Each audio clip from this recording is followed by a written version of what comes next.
इसलिए किसी ने कह दिया कि कदम सुई मरकद नजर सुई दुनिया, कदम सुई मरकद नजर सुई दुनिया, किधर देखते हो किधर जा रहे हो। कुरान करीम में अल्लाह रब्बुल आलमीन ने फरमा दिया, फहल यंजुरून इल्ला साअत अन तातियहुम बगता। ये मक्के के लोग, मक्की के अतराफ के लोग, आसपास के लोग इस चीज का इंतजार किया हुआ बैठा है कि कयामत आ जाएगी, कयामत आएगी, देखा जाएगा वो कयामत कैसी आ सकती है। अल्लाह रब्बुल आलमीन ने फरमाया कि ओ लोगों, वो साथ आकर रहेगी, कयामत आकर रहेगी, लेकिन उससे पहले ही बात समाप्त करो, फकत जा अशरातुहा। फरमाया उसकी कुछ निशानियां भी होती है, कयामत आएगी उससे पहले कई एक निशानी, कई एक तंबी अल्लाह रब्बुल आलमीन की तरफ से अपने बंदों को मिलेगी कि आओ अब कयामत इसकी बात आएगी, इस निशानी की बात आएगी। कयामत से पहले पहले इतनी निशानात आएंगे, इतनी निशानियां आएगी।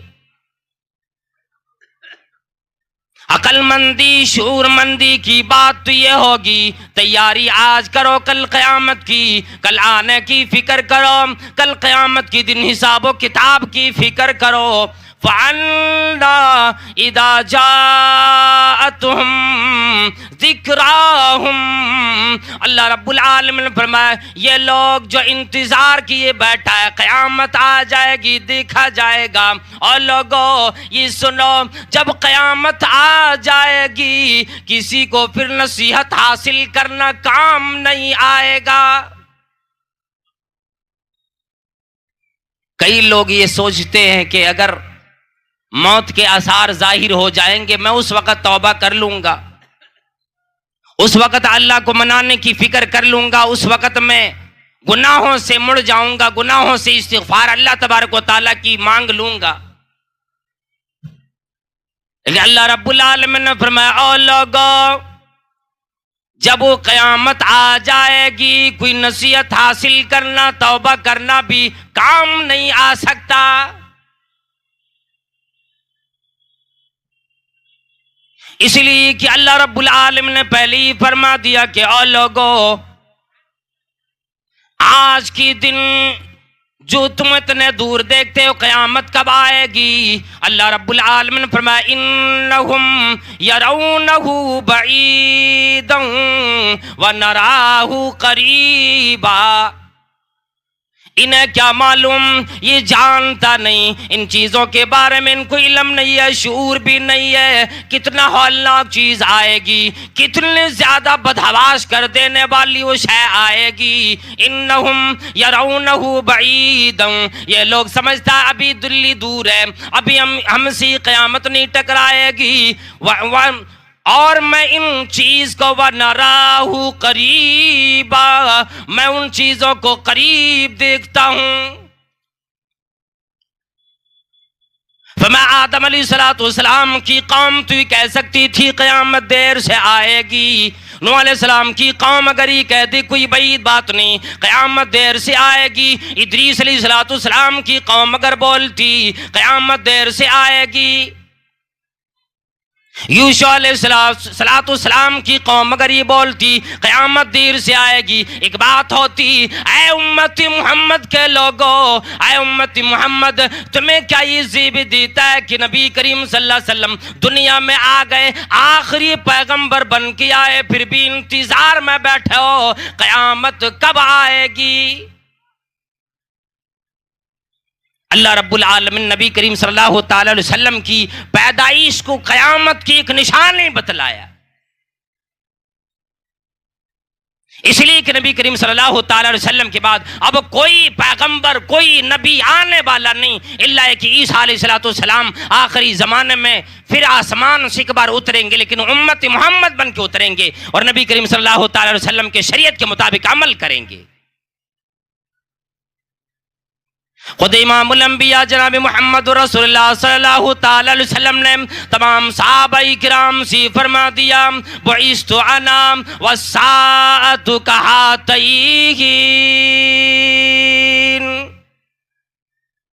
और मेरे सहाबाए किराम मैं भी क़यामत भी इन दो उंगलियों की तरह भेजा गया हूँ। अब फरमाइए ये एक उंगली थोड़ी बड़ी हो जाती है, थोड़ी छोटी होती है, बस इतना ही फर्क है कि बस मेरे बाद अब कोई चीज नहीं सिवाय कयामत के। मेरे बाद अगर कोई चीज आने वाली है तो वो कयामत आएगी। हजरत औफ इब्न मालिक अल-अशजई रदियल्लाहु ताला अन्हु फरमाने लगे, गज़वे तबूक के मौका पर मैं नबी करीम सल्लल्लाहु ताला अलैहि वसल्लम के खैमे में गया और जाकर के सामने बार खैमे की बार में बैठ गया।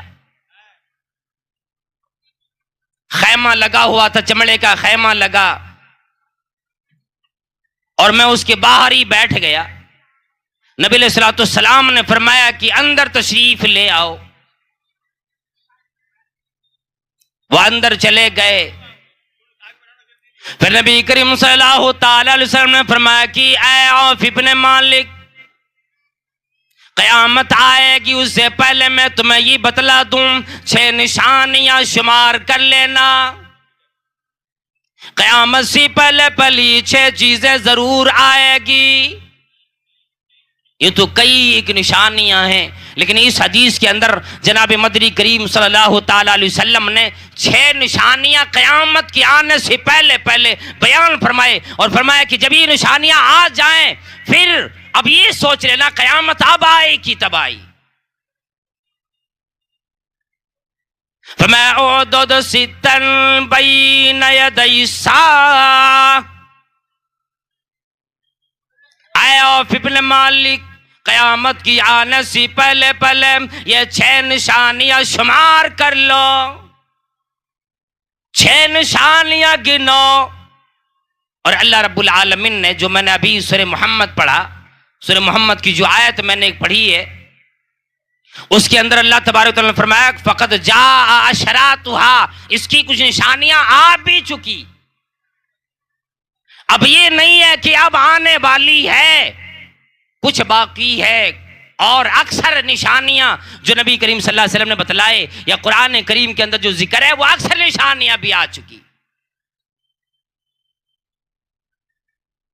फमौदुद सित्तन बैन यदै सा, क़यामत की आने से पहले 6 निशानियां शुमार करो। सबसे अव्वल नंबर भी फरमाया औफ इब्न मालिक अम्माऊती इहदाहुन्ना मौती, ऐ औफ इब्न मालिक, क़यामत की निशानियों में से पहले ही मेरे ज़माने में जो निशानी आएगी वो निशानी ये होगी कि मेरी वफ़ात हो जाएगी, मैं दुनिया छोड़कर चला जाऊंगा,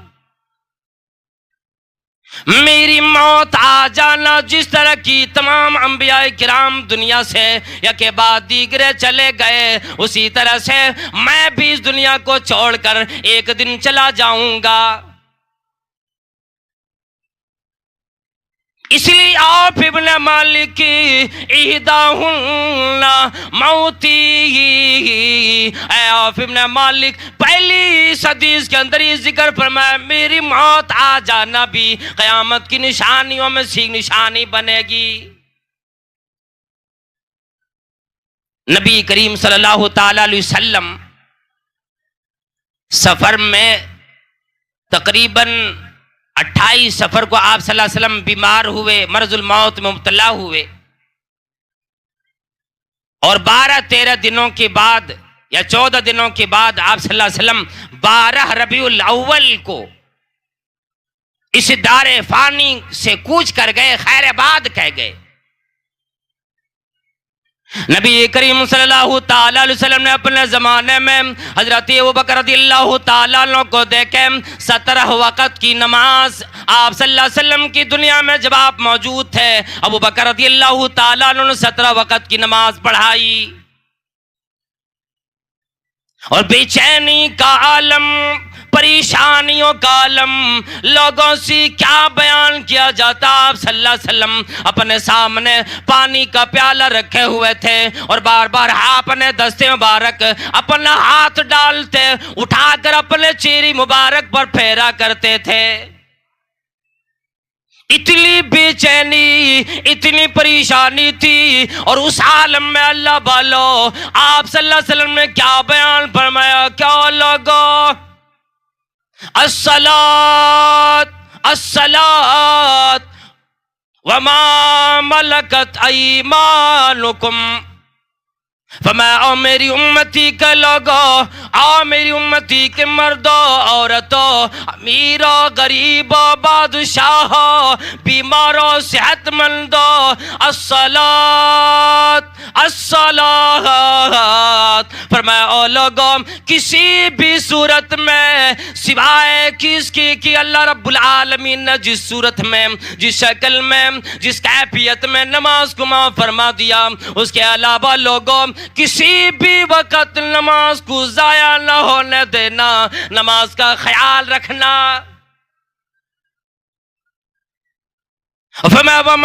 मलकत ऐमानुकुम, अपने मातहतों का ख्याल करना, अपने घर वालों का ख्याल करना, अपने नौकरों का ख्याल करना, नौकरानियों का ख्याल करना, जानवर घरों में रखते हो अपने जानवरों का भी ख्याल करना। तेरे सामने तेरी आतिफत में, सायातिफत में जितने आदमी रहते तमाम लोगों का ख्याल करना।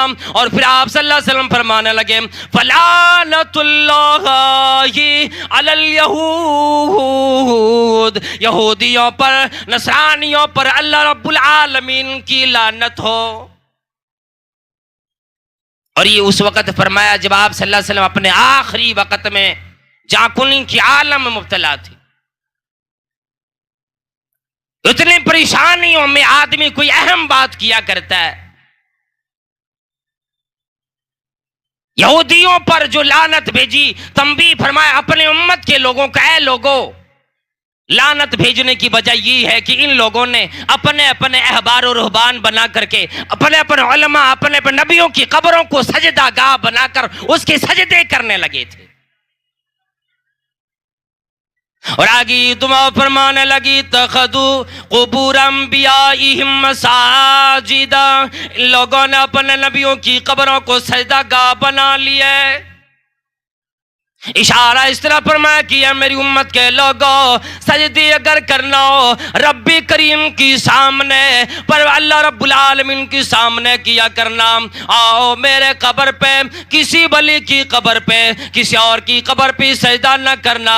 अल्लाह के नबी सल्लल्लाहु अलैहि वसल्लम ने एक दुआ और फरमाई, रब्बी ला तजल कब्री वसनई युबद, मेरे रब, ऐ परवरदिगारे आलम, मेरी कब्र को ऐसा बुत, ऐसे मैले ठेले की जगह ना बना दीजिए कि लोग उसकी इबादत में लग जाए, तेरी इबादत को छोड़ बैठे। और आप सल्लल्लाहु अलैहि वसल्लम उस सुबह में जब आप सल्लल्लाहु अलैहि वसल्लम जिस दिन दुनिया को खैर बात करने वाले थे, सहाबाए किराम से 2 दिन पहले खुतबा फरमाया और कहने लगो, सहाबाए किराम, अल्लाह रब्बुल आलमीन ने दुनिया के अपने एक बंदे को इख्तियार दिया और उनसे ये कह दिया कि ऐ मेरे बंदे, अगर तू चाहता है दुनिया की जिंदगी ले ले, अगर चाहता है कि आखिरत की जिंदगी चलो, आखिरत की जिंदगी लेना चाहते हो, दुनिया की जिंदगी छोड़ना चाहते हो, ये 2 चीजों में अल्लाह रब्बुल आलमीन ने अपने बंदे को इख्तियार दिया। और मेरे सहाबाए किराम, उस बंदे ने इस दुनियावी जिंदगी को छोड़कर आखिरत की जिंदगी को इख्तियार फरमा लिए। इतना फरमाया हजरत अबू बकर सिद्दीक रज़ियल्लाहु ताला अन्हु ज़ारो कतार यूं ही मजलिस में बैठे बैठे रोने लग गए। सहाबाए किराम सोचने लगे क्या बात है, नबी अलैहिस्सलातु वस्सलाम ने किसी आम आदमी की बात की है, ये अबू बकर को क्या हो गया, ये क्यों रोने लगे। इसी तरह से जब आयत सूरत नाज़िल हुई दा जा नसरुल्लाहि वल फत वराइतन नास यदखुलून फी दीनिल्लाहि अफ़वाजा, जब अल्लाह की मदद आ जाएगी फतह होने लगेगा और तमाम लोग जूक दर जूक जमात की शक्ल में अल्लाह की दीन में दाखिल होने लगेंगे, यानी दीन कामिल हो जाएगा, इस्लाम मुकम्मल कर देगा। अल्लाह रब्बुल आलमीन ने जैसा वादा फरमाया अपने आखिरी नबी जनाबी मोहम्मद करीम सल्लल्लाहु अलैहि वसल्लम पर ये दीन मुकम्मल करने वाला है और ये दिन अनकरीब मुकम्मल हो चुका है। वहां भी हजरत अबू बकर सिद्दीक रज़ियल्लाहु ताला अन्हु रोने लगे थे और यहाँ भी जब अल्लाह ने अपने एक बंदे को, यूँ आप सल्लल्लाहु अलैहि वसल्लम ने आम तरीके से फरमाया, अल्लाह ने एक बंदे को इख्तियार दिया कि अगर आप चाहो तो आखिरत की ज़िंदगी ले लो, चाहो तो दुनिया की ज़िंदगी ले लो। फिर उस बंदे ने आखिरत की ज़िंदगी को इख्तियार कर लिया। हज़रत अबू बकर रज़ियल्लाहु ताला अन्हु ज़ारो क़तार रोने लगे और यूँ फरमाने लगी फदैना का बिआबाइना व उम्महातिना, अल्लाह के नबी सल्लल्लाहु अलैहि वसल्लम हम सब के माँ बाप आप पे कुर्बान हो। आप सल्लल्लाहु अलैहि वसल्लम ने ऐसी बात क्यों की? वो आदमी कौन है? नबी करीम सल्लल्लाहु अलैहि वसल्लम ने अपनी ज़िंदगी में राज ना बतलाए, ये चीज़ ना बतलाई कि वो आदमी वो शख्स कौन है जिसे दुनिया और आखिरत का इख्तियार दिया गया। फिर आपने आखिरत को अपना ली, दुनियावी ज़िंदगी को छोड़ बैठे। सहाबाए किराम फरमाते हैं जब आप सल्लल्लाहु अलैहि वसल्लम की वफ़ात हो गई, सहाबाए किराम पर अब ये राज खुला कि उस आदमी से मुराद कोई आम आदमी नहीं बल्कि आप सल्लल्लाहु अलैहि वसल्लम थे। ये मुराद आप सल्लल्लाहु अलैहि वसल्लम थे और उसी की फजर में, जिसमें सुबह में आप सल्लल्लाहु अलैहि वसल्लम को ये दुनिया खैर बाद कहना था फजर के वक़्त में, जबकि आप सल्लल्लाहु अलैहि वसल्लम को थोड़ा इफाका मिला। फजर की नमाज सहाबाए किराम अदा कर रहे थे हजरत अबू बकर सिद्दीक रज़ियल्लाहु ताला अन्हु की इक़्तिदा में। नबी अलैहिस्सलातु वस्सलाम ने दरवाजे से पर्दा उठाया और सहाबाए किराम को नमाज की हालत में देखे मुस्कुराने लगे। आपके चेहरे मुबारक पे तबस्सुम आ गया, मुस्कुराने लगे। नजर आसमान की तरफ उठी, इलाही जिस काम के लिए मैं आया था मुझे भरपूर उम्मीद आ गई कि मेरे बाद भी मेरी उम्मत के लोग, ये दुनिया के लोग, मुझे मानने वाले लोग नमाज कायम करेंगे, मेरे दीन पर बरकरार रहेंगे, मेरे दीन को नहीं छोड़ेंगे। जिस नमाज की वजह से मुस्कुराए सहाबाए किराम को दरवाज़ा हटने की आट मिली। सहाबाए किराम भी इशारे में यूँ अपने अपने मुंह को बजाने लगे, इशारे यूँ करने लगे, आगे पीछे होने लगे। हजरत अबू बकर सिद्दीक रज़ियल्लाहु ताला अन्हु को भी अंदाज़ा लगा। आप सल्लल्लाहु अलैहि वसल्लम ने दरवाजे के पर्दे उठा दिए। आप रज़ियल्लाहु ताला अन्हु धीरे धीरे पीछे हटने लगे। सहाबाए किराम नमाज में खुश हो गए, काश कि नबी सल्लल्लाहु अलैहि वसल्लम भी आ रहे मसल्ले पे। फिर आप सल्लल्लाहु अलैहि वसल्लम ने पर्दा गिरा दिए। मकसद ये था कि मेरे सहाबाए किराम के बाद मेरे जितने उम्मत के लोग होंगे सारे लोग नमाज पे कायम रहेंगे, मेरे दीन पे कायम रहेंगे। लेकिन आज हमारी बर्बादी, हमने सारा दिन बुला दिए, हमने नमाज बुला दी, नमाज से गफलत करने लगे, दिगर उमूर से भी गफलत बरतने लगे, सारा दिन बराए नाम आकर रह गया। फिर आप सल्लल्लाहु ताला अलैहि वसल्लम उसी सुबह में अल्लाह रब्बुल आलमीन के प्यारे हो गए। एक निशानी तो ये आप सल्लल्लाहु अलैहि वसल्लम ने बतलाई। फिर आगे यूं फरमाया कि औफ इब्न मालिक सुम्मा फतहु बैतुल मक़दिस, क़यामत की आने से पहले दूसरी निशानी की तौर पर ही आएगी। बैतुल मुक़द्दस जो यहूदियों की कब्ज़े में हो, किसी और के कब्ज़े में हो, मुसलमानों की कब्ज़े में आएगा। नबी करीम सल्लल्लाहु अलैहि वसल्लम के ज़माने में जो क़िबले अव्वल रहा,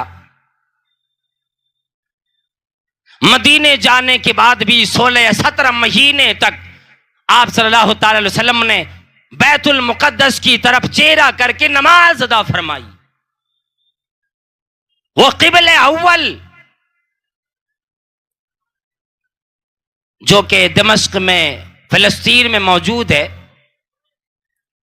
और इस ज़मीन को अल्लाह रब्बुल आलमीन ने इतना ज़्यादा नेमतों से नवाजा, इतना एजाज़ दिया ज़मीन को कि अक्सर अंबिया किराम इसकी तरफ या तो यहां पैदा हुए या हिजरत करके फ़लस्तीन की तरफ आए। और ये बैतुल मुक़द्दस जो काबा हरम शरीफ की तामीर के 40 साल के बाद इसकी तामीर हुई।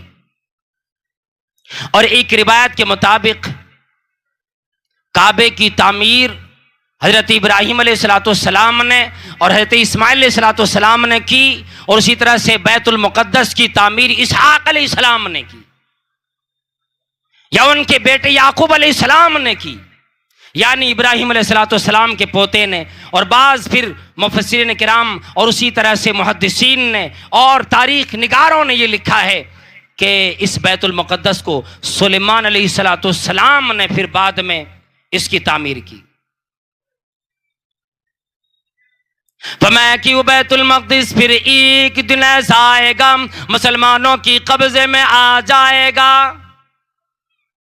और ये मामला आया हजरत उमर फारूक रज़ियल्लाहु ताला अन्हु के जमाने में। खलीफा सानी हजरत उमर फारूक रज़ियल्लाहु ताला अन्हु, जिन्होंने अपने फौज भेजे जो यहूदियों के कब्जे में बैतुल मक़दिस था। यहूदियों ने देखा मुहासिरे लंबे हो गए, वो कैद होने लगे, परेशान होने लगे। अब उन लोगों ने, यहूदियों ने, ये भी पढ़ रखा था, नसरानियों ने भी पढ़ रखा था कि ये बैतुल मुक़द्दस उमर इब्न खत्ताब नाम का एक आदमी आएगा, खलीफा बनेगा, वही इसको फतह कर लेगा। हजरत अबू उबैदा बिन जर्राह रज़ियल्लाहु ताला अन्हु, खालिद बिन वलीद रज़ियल्लाहु ताला अन्हु जब गए, यहूदियों ने उन लोगों के सामने एक बात रख दी कि ये बैतुल मुक़द्दस तुम लोग कभी भी फतह नहीं कर सकते, किसी भी सूरत में मुसलमान अपने कब्जे में नहीं ले जा सकते, इल्ला ये कि उमर नाम का जो खलीफा होगा, नबी सल्लल्लाहु अलैहि वसल्लम के सहाबी में से होगा, वो आएगा तो वही फतह कर सकता, बाकी किसी के बस की बात नहीं है कि बैतुल मुक़द्दस फतह कर ले जाए। हजरत अबू उबैदा बिन जर्राह रज़ियल्लाहु ताला अन्हु ने उमर फारूक रज़ियल्लाहु ताला अन्हु को खबर भिजवाई, और उमर फारूक रज़ियल्लाहु ताला अन्हु आए, किसी और को साथ में न लिए, कोई बॉडीगार्ड नहीं, कोई सिक्योरिटी नहीं, कोई फौज नहीं, कोई जमात नहीं, कोई बड़े बड़े लोग नहीं, कोई तीरो तफंग नहीं, तलवार नहीं, बल्कि अपने साथ एक गुलाम लिए, खुद एक सवारी, एक ऊंट लेकर चल दिए। फिर उमर फारूक रज़ियल्लाहु ताला अन्हु का इंसाफ तो दुनिया मशहूर है, वो बारी लगा दी है कि मैं नाइंसाफी नहीं कर सकता, ये हमारे पास सवारी एक है, ऊंट एक है, कभी मेरा गुलाम इस ऊंट पे बैठेगा, कभी मैं बैठूंगा। बारी लगाई, एक एक मंजिल की बारी लगाई। उमर फारूक रज़ियल्लाहु ताला अन्हु कभी नकेल थाम कर चलते थे, गुलाम को उस ऊंट के पीठ पर बिठा देते। आखिर में बारी उस वक्त आ गई गुलाम की, जबकि अब फ़लस्तीन पहुंचने वाले थे। वो गुलाम कहने लगे, ऐ अमीरुल मोमिनीन उमर फारूक रज़ियल्लाहु ताला अन्हु, मैं कुछ भी हूँ आपका गुलाम हूँ। अब फ़लस्तीन पहुंचने वाले, बारी मेरी अगरची है। ऐ अमीरुल मोमिनीन, यहूदी लोग देखेंगे क्या कहेंगे कि गुलाम सवारी पे सवार है, आका उनकी नीची नीची चला रहा है। इसलिए जब उनमें जाएंगे एक रौब हो, एक दबदबा हो, लोग देखेंगे आप कोई की आका है, ये खलीफा है, आप सवारी पे बैठे, मैं गुलाम इसका नकेल पकड़ कर चलने वाला हूं। उमर फारूक रज़ियल्लाहु ताला फरमाने लगे कि नहीं, बारी तेरी है, तू बैठेगा। फिर वो गुलाम बैठे।